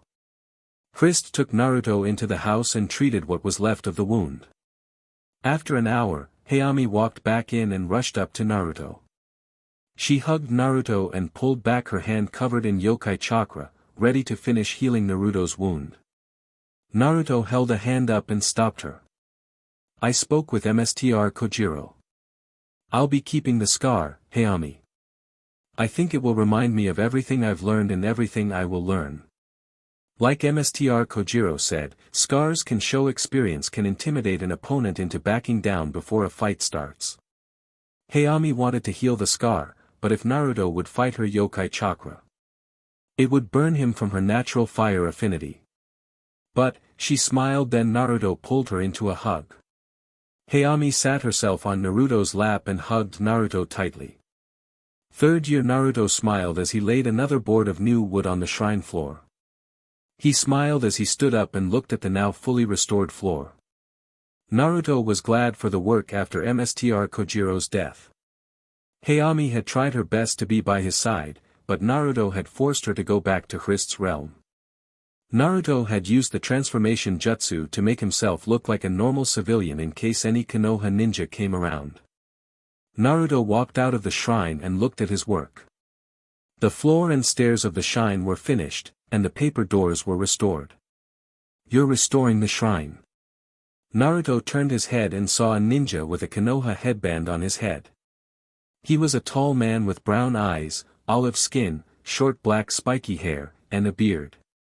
His clothing consisted of the standard Konoha ninja uniform with the sleeves rolled up halfway. He also had a sash that had the kanji for fire on his waist. A pair of black bangles and bandages wrapped around the arms of his sleeves. Naruto nodded as he looked at the man. "Yeah, a young boy I ran across told me this is where he met his sword Mstr once he left this place." Naruto looked away, pretending he didn't catch the wondering look on the man's face. "Strangest boy I'd ever met. Definitely the first with whisker marks on his face." "What?" Naruto jumped, keeping the act going, before a man grabbed him and turned him around. Naruto came face to face with his father and noticed the other man had one of his kunai on the ground. "Where did you see Naruto?" Minato shook Naruto before he grabbed his hands and pulled them off his shoulders. "First off, don't do that. Second, I don't know where the kid is now. I meet him and his sword Mstr over a month ago when they were heading for the land of snow to leave the elemental nations. Something about being picked up by a ship. Naruto that Hayami for teaching him to come up with good lies on the spot." Minato let his arms drop, and Naruto rubbed the back of his head as he looked at his old father figure. Then the thought of stabbing the knife deeper crossed his mind. You know. Now that I think back, I remember the kid saying he may come back to the elemental nations one day, but I can't remember what he said. Something about beating someone into the ground before taking his head." Naruto smiled at the worried looks on their faces. "Well, thanks for the information, but I'm sorry to tell you but you can't mess with this shrine anymore. It was destroyed in a surprise attack in the third great ninja and we left it as a reminder of the past." Naruto nodded, a little annoyed with his father, with a small grunt. He seemed to pick up on it and narrowed his eyes. "What?" Naruto sighed before he crossed his arms and looked at his former father. That seemed to cut Minato deeper than Naruto had expected. Minato clenched his fist and teeth before looking at Naruto again. "I expect you to leave before the end of the day." Minato disappeared, and Naruto saw the other man was gone, and the kunai was gone as well. Naruto laughed. A sick joy filled him when he thought of that crushed look on his father's face. He looked crushed when he spoke, and he could only imagine what his former mother would feel soon. Naruto walked back over to the shrine and then pulled an iron key from his pocket. Naruto tapped the door 3 times. He opened the door and smiled as he dropped the transformation and walked through the door. "4th years, tell me why we're doing this again." "We're heading off to find a bandit camp. I need experience and to finally kill someone to get that over with." Hayami nodded as Naruto landed and stopped on the branch of the largest tree in the area. He sat down, and Hayami sat down beside me. Hayami was dressed in a crimson battle kimono with black biker shorts on under the lower end of the kimono. On her feet were a set of heels with back blades for cutting with a kick. Naruto adjusted the headband, and he had wrapped it around his eyes. Naruto had learned anything he saw with this. I allowed him to perfectly copy and remember any move or action. He'd copied Hayami's fox fighting style by accident. It was a defense-heavy style focused on leaping, dodging and blocking, and moving as fast as possible. Hayami hadn't cared and showed him the advanced set, giving Naruto a taijutsu which he lacked. "Naruto, what's wrong?" Naruto sighed before he stood back up and looked ahead into the trees. "Just thinking about it all. After 4 years and here we are, heading off into the world to make our own way. We're going to need money and lots of it. I'm going to go back to that hellhole and prove to them it was wrong to turn their backs on me." Hayami smiled at the idea. "So are we going to make the village a literal hell or?" Naruto laughed as he stood up on the branch. "Oh, we'll give them hell like they've never seen. Hayami smiled before she stood up and then rushed off after her Naruto-kun. They spent the next 4 weeks hunting down bandits and a few missing nins. They collected the small bounties of the ninja and bandit leaders. Naruto had been cut a few times and had Hayami heal him until he had a scar, then stopped him. She had come to understand this was what their life was now, and she wouldn't change it. Hayami was glad to have her own body back and glad she'd grow back to what she was with Naruto at her side. She knew Naruto was what she wanted but had to wait a little while longer before she could make him hers. But, at the moment, the two were fighting a small group of missing nin. They'd already killed the leader, a B-ranked missing nin with a bounty of 100,000 ryo. Naruto smiled as he predicted the slow movement. Naruto predicted he'd go for an overhead strike. Naruto jumped, stabbing the man through the chest as he threw his sword over his head. Naruto kicked him back then, blocked a strike, then turned, and grabbed the other man's sword as his body fell. Grabbing the sword out of the air, Naruto threw his arm up, taking out the man's chest and throat. Naruto duck. Looking for the head. Yeah, you remember where the guy's body was. Look up. Naruto did and saw the body impaled on a large branch of the tree to his left. DMN, Hayami. Why did you throw the body up there? Naruto jumped onto the branch and cut the man's head off, then used a signless fireball jutsu to burn the man's body. Naruto sealed the head into the scroll and then jumped back down. Naruto sighed as he looked at her taking all the other heads for the small bounties you get from missing nin heads. On average, you could get 2 to 5,000 ryo since the majority left their villages as genin or ran off during a mission. Someone is coming this way.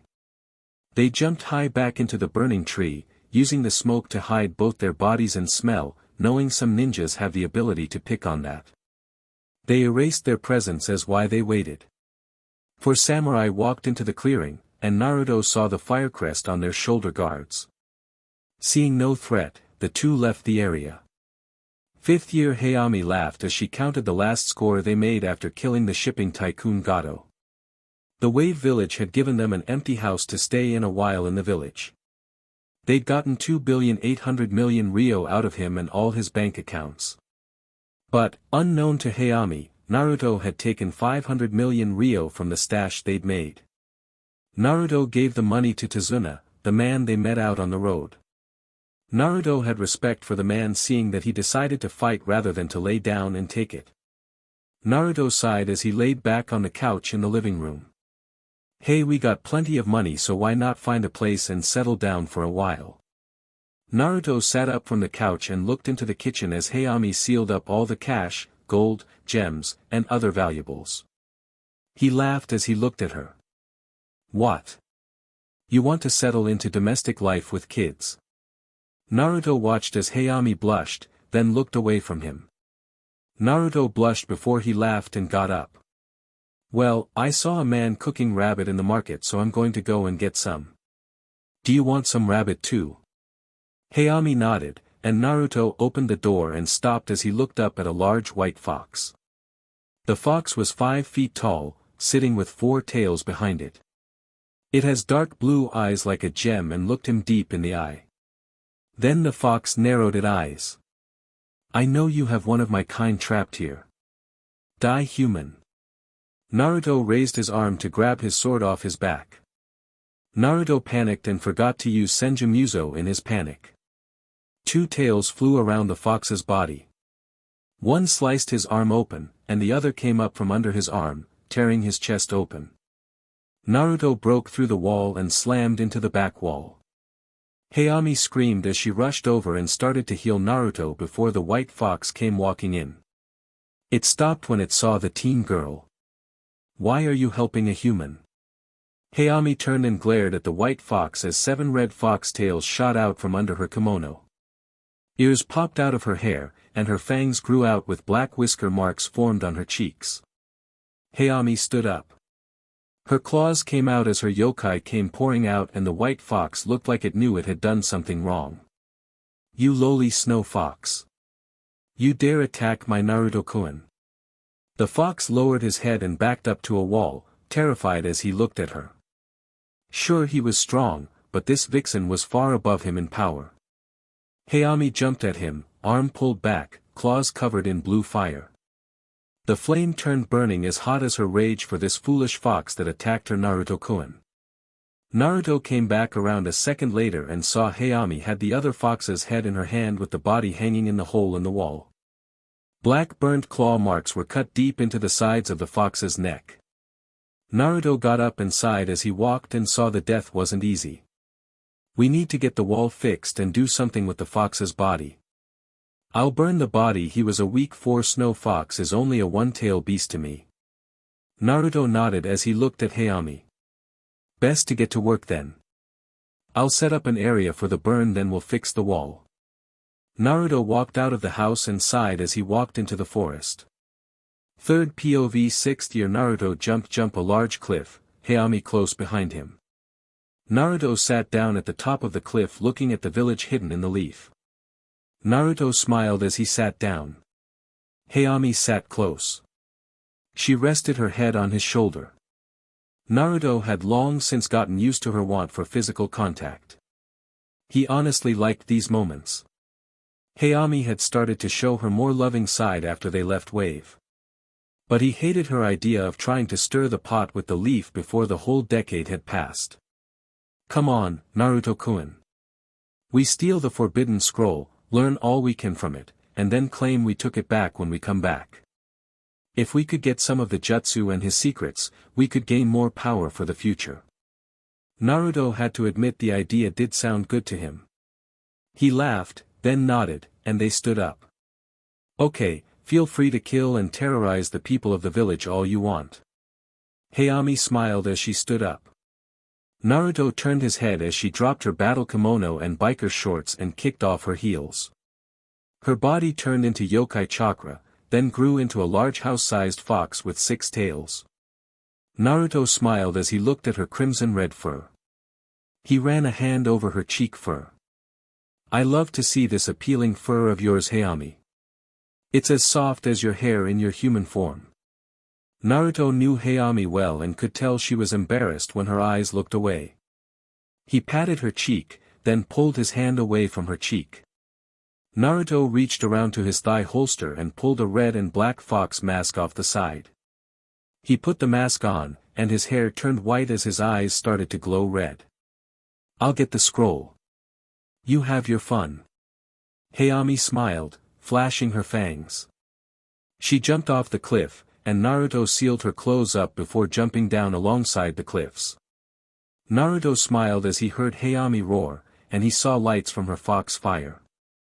Naruto jumped into the trees and speeded through the leaves. After a minute, he burst through the tops of the trees, landing on the wall of his old village.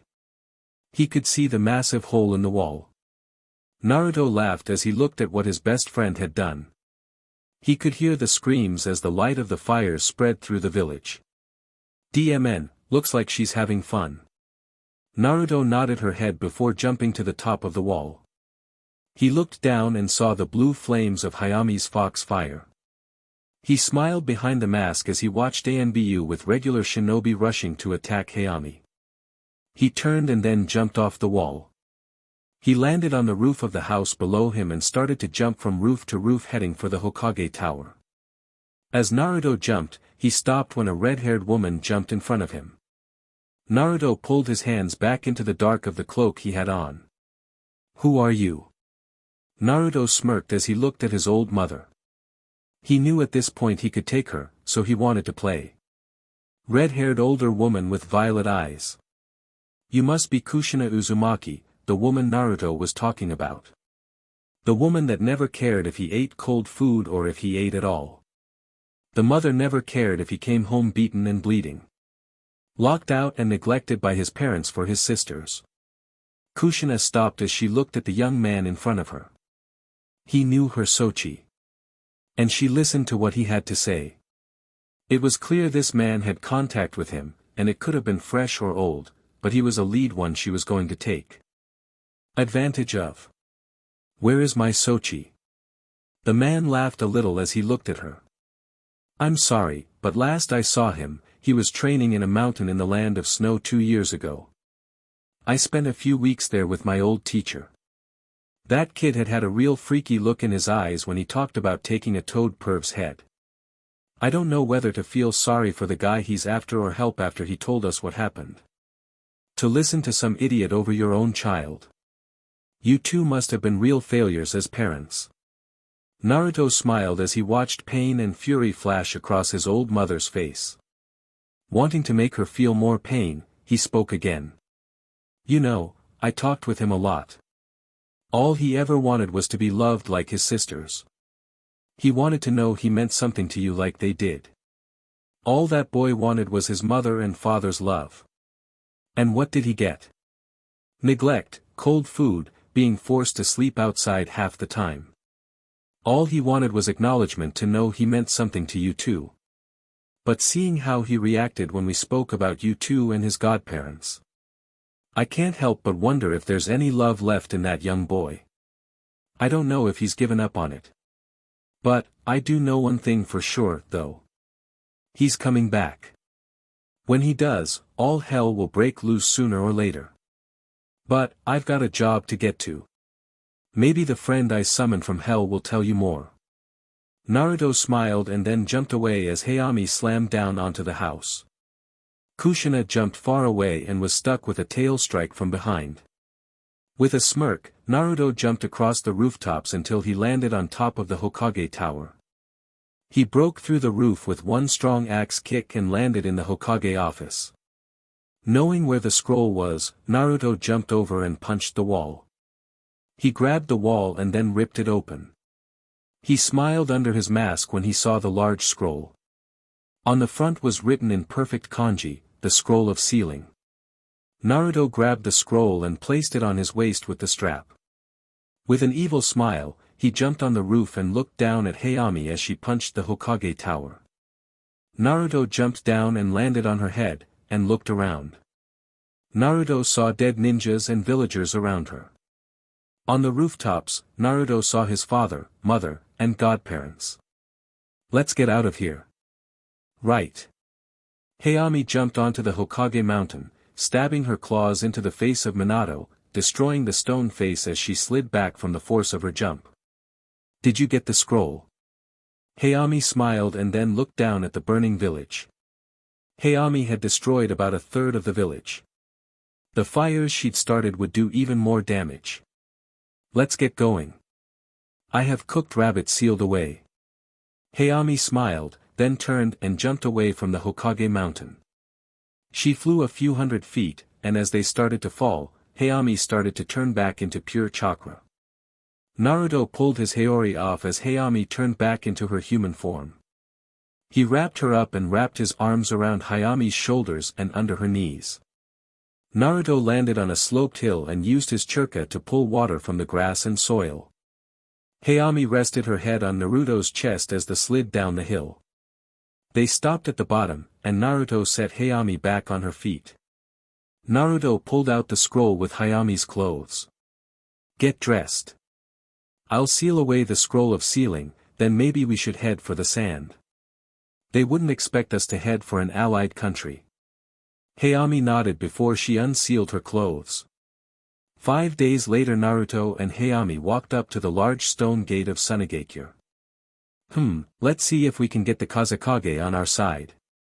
Naruto and Hayami were allowed into the village by the sand shinobi. As they walked, Hayami held Naruto's hand, and they looked around. The two looked down the road and saw a cloud of sand with a young kunoichi in the middle. Naruto let go of Hayami's hand and then shot off down the road. Naruto appeared in front of the girl and saw a young man with fair skin, green eyes, and short red spiky hair. He lacked distinctive pupils or eyebrows. He has tanuki-like black rings around his eyes. On the left side of his face was the kanji for love. Naruto grabbed the girl and started filling his lungs with air. He turned the chakra into wind chakra to use one of his jutsu. Wind style, typhoon gale. Naruto blew the wind out of his lungs. The wind created a massive blast of wind, blowing away all the sand and throwing many ninjas away. The young man that seemed to have been controlling the sand flew back but was stopped by the sand as the jutsu ran out. Naruto saw a huge fan coming out of the sand that was covering her body. Naruto put himself between the girl but looked at her out of the corner of his eyes. She had teal eyes and sandy blonde hair in 4 consecutive pigtails. Her outfit consists of a single light purple-colored, off-the-shoulders garment that extended to halfway down her thighs, with a scarlet sash tied around her waist. A fishnet was worn over her shoulders and legs down to her right calf and her left thigh. She also wore her black forehead protector around her neck. Hayami landed beside Naruto and grabbed the girl. Both looked at the sand user and saw a crazed smile on his face as he looked at Naruto. Naruto, something is off with that guy. Naruto nodded as he looked at him. Those rings around his eyes, he might have insomnia. That makes him a hell of a lot more unpredictable and a whole lot more dangerous. Take that girl, and get away while I try to calm him down. Right. Wait. Gaara, they disappeared, and Naruto locked eyes with this Gaara. Let's take this outside of the village, I don't want anyone getting hurt. Naruto jumped away, and Gaara was excited to prove his existence by defeating this strong opponent. Gaara gave chase, knowing that he could fight this man with everything he had. He made a sand wave and followed his every move. Naruto landed on the top of the wall. Naruto charged up lightning chakra, ready to stun Gaara. As soon as Gaara reached the top of the wall, Naruto jumped at him. His speed let him get past the sand and grabbed Gaara. They both flew away from the floating sand and over the other side of the wall. Naruto predicted that sand would either come from the ground or the wall, or from the sand they left on the top of the wall. Trying to keep the advantage over the stunned Gaara, Naruto slammed him, making him hit his head.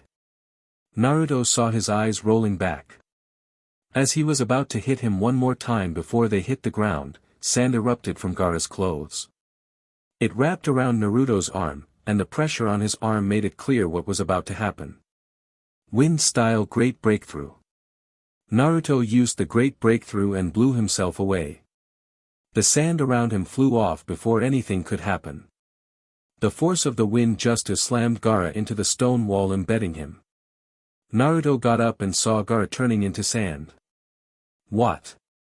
Naruto quickly predicted what might happen next. He predicted waves of sand, being wrapped in the sand, sand spikes, and sand weapons. Quickly filling his mouth with chakra, then turned it to water as he ran through hand signs for a powerful water jutsu he'd learned from the scroll of sealing. Annoyed that he'd have to mstr this A-ranked jutsu, he jumped into the air as huge sand spikes flew up from the sand. Water release, great waterfall. Naruto threw his head forward, and water erupted from his mouth. The force of the jutsu blew away everything under him. The water rushed around, and once the jutsu let up, Gaara burst out of the water with a shell of wet sand around him. It looked like he tried to make something around himself to protect himself. Naruto used a third of his chakra, but he'd soaked the area. He clapped his hands together, charging up another strong jutsu, but this one was a lightning jutsu. Lightning release, raging lighting dragon. Naruto moved both hands forward, and a dragon made of lightning flew down, draining half of the chakra Naruto had left but wouldn't kill Gaara. Something about Gaara felt familiar to him. The lightning slammed into Gaara, and he slammed back into the water. After a minute, Gaara floated up, and Naruto landed on the water. He walked over and stopped when he felt a burst of yokai chakra. Naruto unrolled the massive scroll and threw it around Gaara, then started to run through another set of hand signs. He finished on bird and slapped his hand on the scroll. Uzumaki Grand Sealing Art. Demonic 16 marked resealing. Gaara screamed as he heard the voice of Shikaku being silenced for the first time in his life. With Hayami sat on the edge of the wall and watched this one-sided fight. She'd noticed the large yokai chakra energy coming from the Gaara kid. She stood up, knowing Naruto had already won this fight with that seal.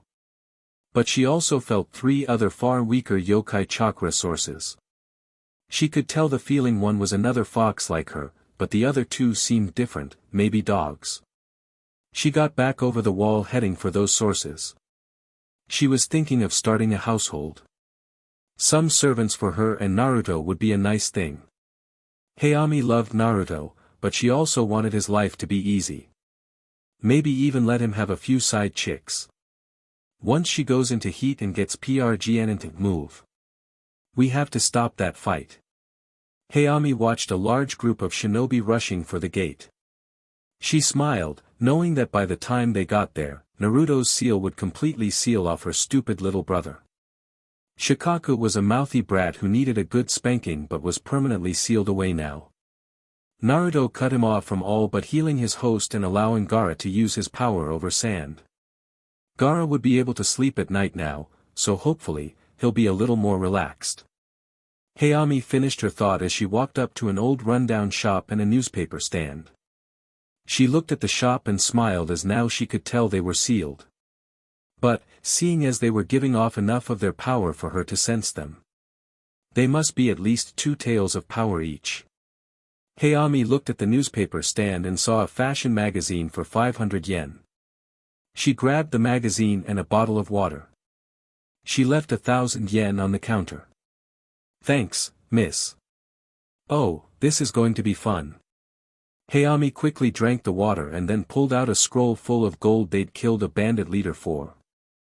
She walked into the shop, and heard another man yell as they raced by her. She saw an older woman at the counter drinking some tea. She looked like was in her early 50s. Hayami looked around and smiled as she saw a large iron pot. It looked like it was sealed up tight. The wooden top was rusting, and the paper seals were torn at the edges. Hayami smirked when she saw the seals were about to break, and she knew why she could sense them from so far away. Can I help you? Hayami walked over to the pot and looked at the price. She laughed to herself when she saw they only wanted 10,000 ryo for it. She sighed and then put the scroll away, knowing she had more than enough cash on her to buy the pot. But she didn't understand why they sealed 3 demons of 2 tael strength into a single item. Yes, I'd like to buy this iron pot. The woman smiled and nodded as she walked around the counter. I'm sure it will be of great use to you for years to come. Hayami smiled as she looked at her. She had no idea how right she was. With Naruto looked down at Gaara from his place on a stone they'd broken free from the wall. The elders looked over his body, and they looked at the new seal on his stomach. After Naruto beat him, Gaara had gone quiet. Naruto sighed and then spoke to Gaara. Hey, Gaara. Gaara turned his head on the wet sand and looked at Naruto, the same as everyone else. Before, the way you were trying to fight me. You were fighting me to try and prove your existence, to prove your life mattered, weren't you? But now that I've sealed off the consciousness of your demon, I suggest you find someone to fight for. I'm sure there's someone here that's willing to risk their life for you. Find and protect them with your life. You'll only grow more powerful after that. From the looks of you, I'd guess you're the youngest or the middle child. Why not start with siblings, be they older or younger? Gaara looked at Naruto, and Naruto smiled as he looked down at him. Naruto jumped off his rock and walked over to Gaara. The elders backed up, and Naruto dropped to a knee and got down low, and spoke so only Gaara could hear him. From one holder to another. Trust me, once you know what you're fighting for and what you're protecting, your existence will always be proven. Naruto smiled as looked at the shocked look on Gaara's face. He stood up and looked down at Gaara as he sat up, looking Naruto in the eyes and hanging on to his every word. We'll be staying in this village for a while. If you want to talk about anything or have another go at fighting, just find me. We can talk or fight. I mean, now that we've battled and got it out of our systems, I'd be happy to have a friend in the sand to fight here and there. Gaara looked at him for a second before a small smile crossed his face. I'd like that. Naruto smiled before he held his hand out to Gaara. Gaara's smile widened a little more, then grabbed Naruto's hand. Naruto pulled him up knowing that he'd made a friend who'd follow to hell if he asked him to.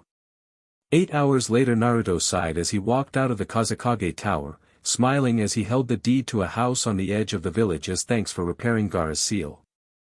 Reached out with his connection to Hayami through the seal and felt her not too far away. Quickly running off, Naruto looked around for Hayami's bright red hair. He saw her clones on the roof, and the two clones were watching the corners. Naruto turned and started to head for her. One of her clones saw him coming. She waved her hands, and Naruto stopped as he landed on the side of the building.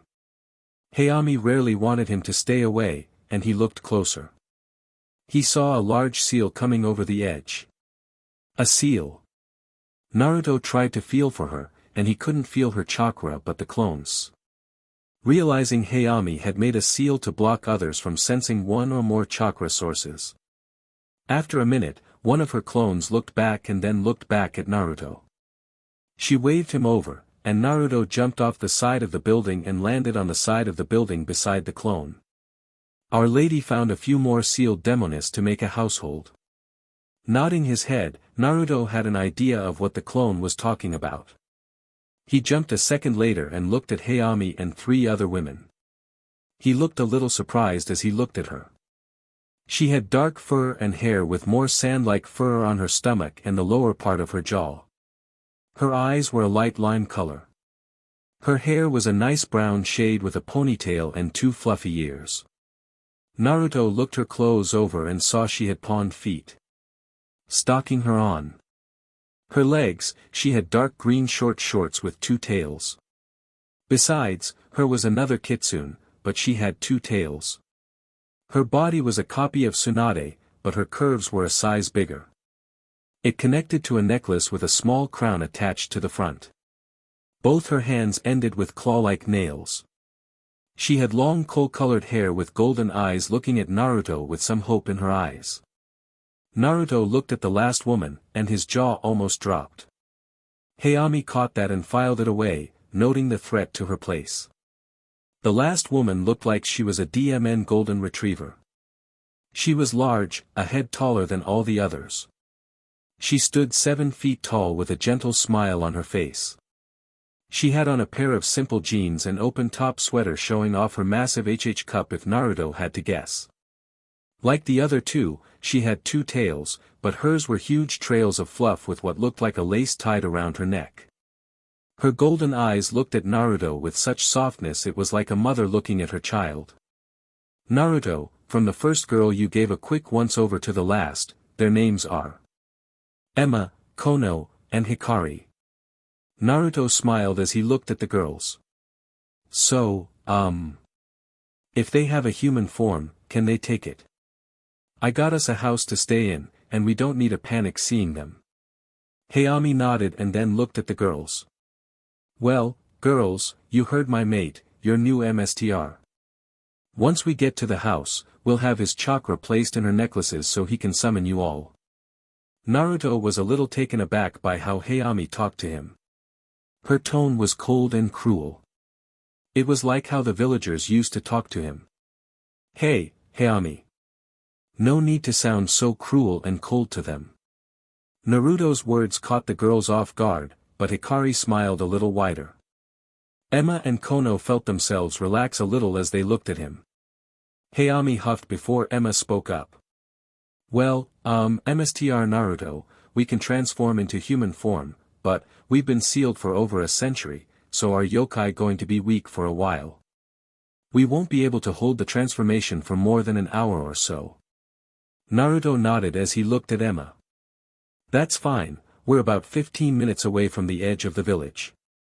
The Kazekage told me the house on a hill with a couple of the biggest trees in the village. All of them nodded, and the girls transformed. Emma had slightly tanned skin. Kono had darker skin like some women from Kyuubi. Hikari had lightly tanned skin. All their face and feet took on a more human form, and Hayami threw them some ninja sandals. Okay, let's move. 3 months later, MSTR Naruto. We're out of meat again. Naruto groaned as he heard Emma and Kono whining from the other side of the door.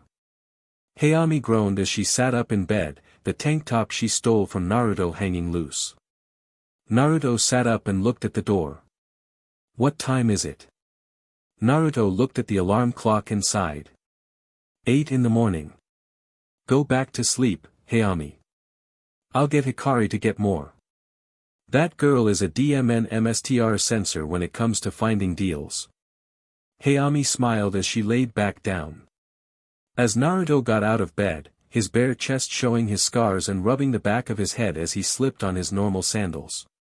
Yawning, Naruto remembered Hami had stolen the last clean tank top he had in their room. Groaning, he walked over to the door and opened it. Emma and Kono fell into his chest, their ears to his chest. They blushed as they listened to his heartbeat. Go on, you two. They pulled back quickly and then rushed down the hall heading to their rooms. Naruto laughed a little and walked down the hall. Naruto walked into the kitchen and saw Hikari sitting at the table. She had on a black tank top and had her hair tied back into a ponytail. Naruto walked over and asked for a shirt. Hikari smiled and threw one up. Naruto grabbed the shirt and slipped it on, and Hikari smiled as she looked at Naruto. The tight shirt showed off all of his muscles, and his biceps were slightly pinched, but the short sleeves were. His shoulders stood out as he turned to the side, and Hikari looked at Naruto, a small blush on her face. The shirt hung loosely at the very bottom.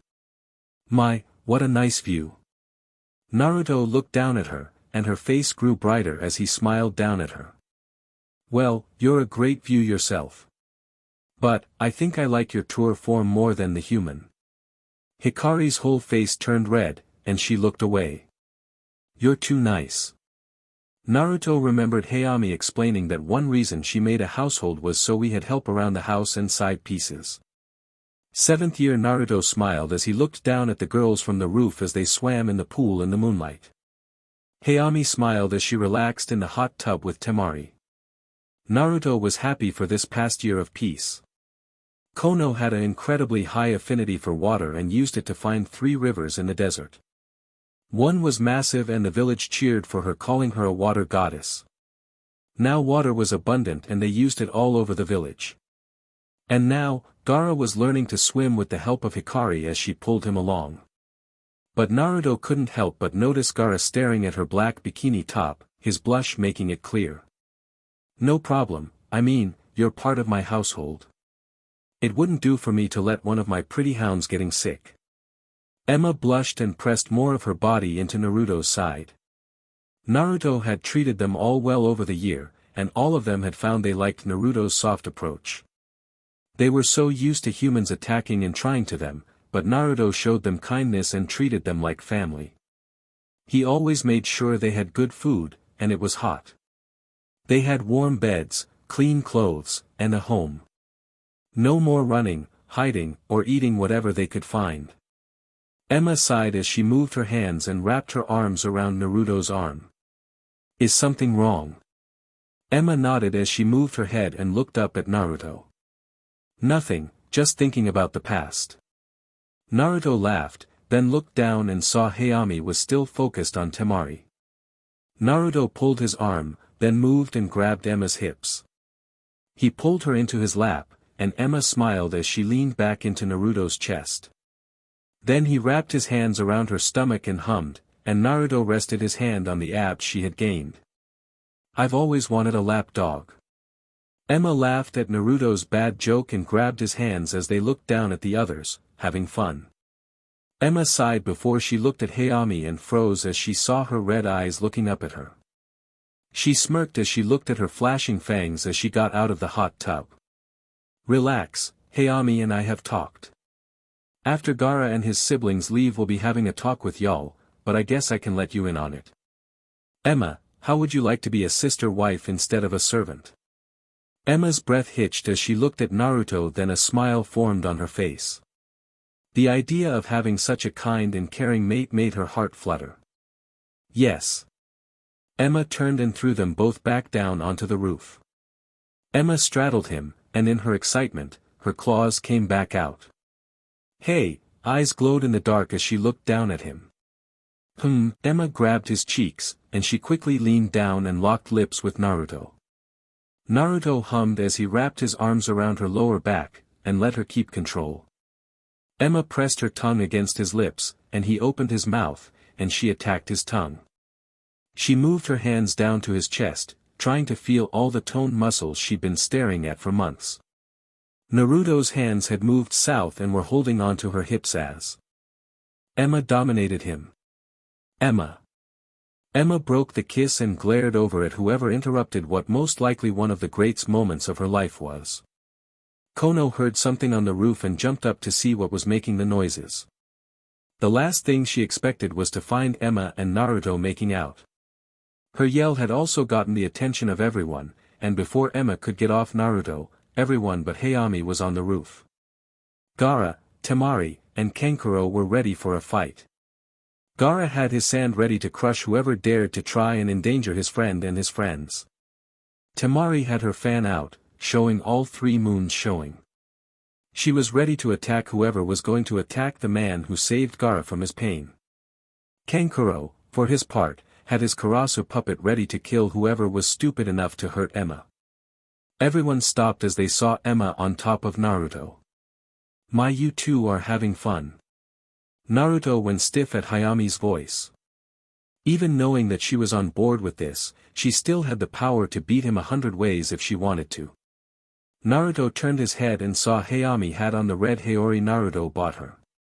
Well, I guess you talked to Emma before Gaara and his siblings left. Oh well, they would have found out before too long. Hayami looked at the Sand siblings and spoke. Naruto knew the lie she was about to tell them and wondered how well the others would take it. Hayami looked at the Sand siblings and spoke. So you know, we all came from the same clan, and we come from another continent where the male BRTH rate is 20%. So the practice of polygamy is used, where 4 or more women of a clan enter a relationship or marriage with one man. Plus our beast bloodline makes us follow instincts more often. So, after talking about it over the last few months, when Naruto goes off to train with Gaara or the other ninja who wants to take part in his sword training, jealous of him and his incredible luck to have gone to their homeland. Temari looked at Naruto, surprised as she looked at Kono and Hikari, both with smiles on their faces. Gaara, for his part, looked at Naruto and laughed as he looked at his friend. Gaara smiled as he crossed his arms. When you have kids, I'd like to be the godfather. Temari and Kankuro turned and looked at their younger brother, shock on their faces. Gaara, on his part, was glad to know his friend was pushing past his old pain. Gaara knew he had a while before he got to that point. Gaara, Kankuro, why don't we head on home and leave them to have this talk? Gaara vanished in a sand shunshin, and Temari grabbed Kankuro, making him scream like a girl's before doing the same. Hayami started talking to Hikari and Kono. Emma smiled, seeing her chance. She used her own lightning shunshin on herself and Naruto. They landed on her queen-sized bed, and Emma activated the blocking seal Naruto had put on the room. A second later, the seal reacted, and they both knew Hayami was the one who tried to take Naruto back. Before Naruto could tell her to deactivate the seal, Emma shoved him back down onto the bed. We'll deal with Hayami in a few minutes. Naruto is mine first. Hayami shot a tail at Emma. Naruto grabbed it before it could stab Emma. Enough. Hayami and Emma both jumped, not expecting their quiet and kind Naruto to yell at them. Giving Emma a few taps on her thigh, she got off him and let him up before Naruto let go of Hayami's tail. Naruto sighed as he looked at the two. I'm going to go train in Hurst-Rilam. When I get back I want you all dressed and I will have dinner. We all will sit down and then we will talk about how this will work. Kono, Hikari, I know you two are just outside of the door. Like Naruto said, the two of them looked into the room with embarrassed smiles. Naruto sighed and then pulled out his iron key. Naruto threw his new black and blue haori back over his shoulder.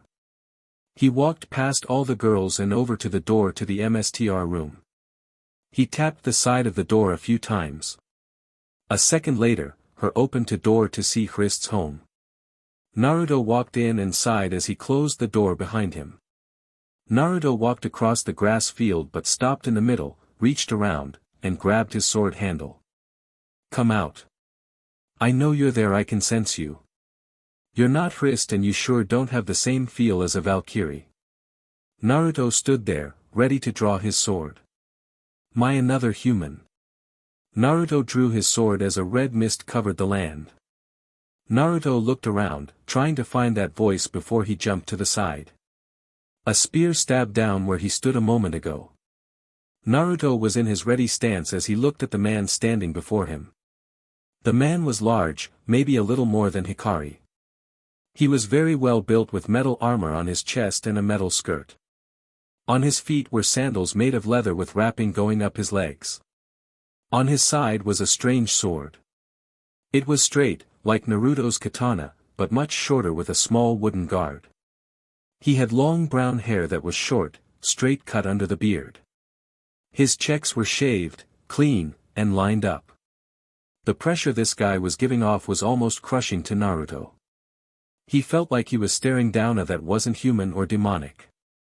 Naruto couldn't move his legs as he looked at this man. What is this pressure?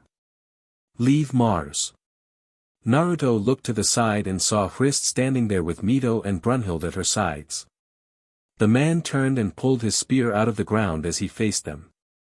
Mars went to take a step, but Naruto rushed and got between Mars and the woman he saw as his mother and aunts. Mars smirked as he looked at Naruto. This human isn't like the last Hrist. A moment ago he was shacking like a newborn. But the moment I turned to you three with a weapon in hand, the look in his eyes changed. He's strong, but maybe he's still too green to stand before a god of war. Mars smirked as he looked at Naruto. The pressure let up, and Naruto let out a breath he didn't know he was holding. What is your name, young swordsman? Naruto raised his sword and resheathed it. Naruto Sasaki. Mars smiled as he looked at him. Mars knew someone who'd become powerful by the look of him. Mars knew of Naruto swordmaster Mstr Kojiro Sasaki. He was a human who could threaten a god if he kept training in heaven. But, was born with no talent for the sword. He'd reached the level he did by years of diligent training. But, this young swordsman in front of him had reached the level his Mstr died at in a mere 7 years of training. This Naruto Sasaki wasn't just a prodigy. He's also a genius, and Mars could tell he was keeping up an incredibly strict training regiment. Mars looked the man in the eye. Naruto Sasaki, in another 3 or 5 years, he'll easily be the strongest of this era. At this point, only 15, no 16, humans could kill him at this moment. But, it would be a difficult fight, and they'd be crippled for life after it. Mars turned and then spoke as his red mist surrounded him. Naruto Sasaki, I'll come back in 5 years. Something is telling me that you'll become one hell of a beast. He vanished in the mist as it faded away. Naruto fell down to his knees as he looked at the spot where Mars had been. Naruto had seen his full body, weapons, and shield. His body type and build were all Naruto needed for him to start challenging himself in his mind. He had 5 years to find a way to beat him and get his body in even better shape. Now you know what you're up against. Naruto looked to his side. He saw Hrist and Brunhild at his sides. Was he really a god? Brunhild nodded as she looked down at Naruto.